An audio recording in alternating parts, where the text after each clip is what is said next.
ये आज आपको याद नहीं आती? है? भोले बाबा की याद नहीं आती? जब भूले हो तो याद आए।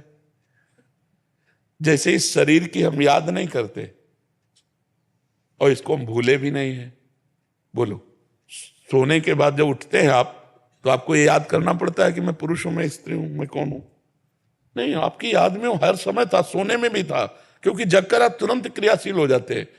ऐसे ही अगर भगवान शिव को पूछे तो कभी भूले ही नहीं। मतलब वो अगर आप गौर से देखो तो आपको लगेगा कि हम भूले हैं कि नहीं। शंकर पार्षद जैसे वो कर्पूर गौरम करुणा अवतारम संसार सारम भुजगेंद्रारम, तो उनके चेला ऐसे हैं, उनके दास ऐसे। आप गौर से देखो एकाग्रता करके तो आपको समझ में आ जाएगा। पर वो एकाग्रता होनी चाहिए, वो दृष्टि होनी चाहिए। जाकी रही भावना जैसी प्रभु मूर्ति दे। घाटों में पड़े रहते थे, तन मन प्राण समर्पित करके, एक भी श्वास व्यर्थ नहीं जाने देते थे।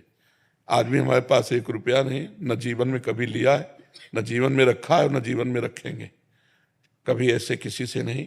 जो आ जाता भोजन घाट में, कभी भरपेट भोजन नहीं मिलता था, कभी कोई इतना सतुआ, कभी एक बर्फी। अब आज तो भगवान जैसे रख रहे हैं वैसे रह रहे हैं। ऐसा जीवन नहीं था। एक वस्त्र केवल और एक ही लगन कि मैं भगवत साक्षात। अब बचपन से निकले थे, 13 वर्ष की अवस्था, कोई दुख से थोड़े निकले थे कि किसी विपत्ति या दुख या संकट से हम बाबा जी बन गए हो। खूब ज्ञान पूर्वक निकले थे कि मेरा लक्ष्य क्या है, तो उसी लक्ष्य की प्राप्ति के लिए तड़पन रहती। अब 13 से लेके 55-56 का शरीर होगा, इतनी आयु पूरी व्यतीत हुई है केवल भगवान में। एक भी दोस्त हमारा संसार में नहीं, तो दुश्मन कहां से हो जाएगा? जब दोस्त नहीं, दुश्मन कैसे? सब भगवत स्वरूप है, सबको हम प्यार करते हैं, लेकिन हम किसी से दोस्ती नहीं रखते। ममता नहीं, आसक्ति नहीं, दोस्ती नहीं, शत्रुता नहीं, सब में भगवत भाव रखते हैं। तो यही भाव वहां काशी के घाटों में, बस भिक्षुक रूप में जो हमें उदर पोषण के लिए कभी सतुआ मिल जाता, कभी बर्फी के 2 टुकड़े मिल जाते। रात दिन लगन थी मुझे भगवान की प्राप्ति करनी। तो जो हम चाह करते हैं भगवान उसकी पूर्ति कर देते हैं। अब उन्होंने कृपा करके वृंदावन भेज दिया, प्रिया प्रीतम की उपासना में भेज दिया, और ये समाज को सेवा दिलानी थी, इसलिए उन्होंने ऐसा संयोग करा दिया। तो उन्हीं का सारा खेल है। भगवान शिव की ही कृपा से हमें जो कुछ प्राप्त है वो उन्हीं की कृपा से प्राप्त है। पर हमारा शिव जी के सिवा कोई था नहीं।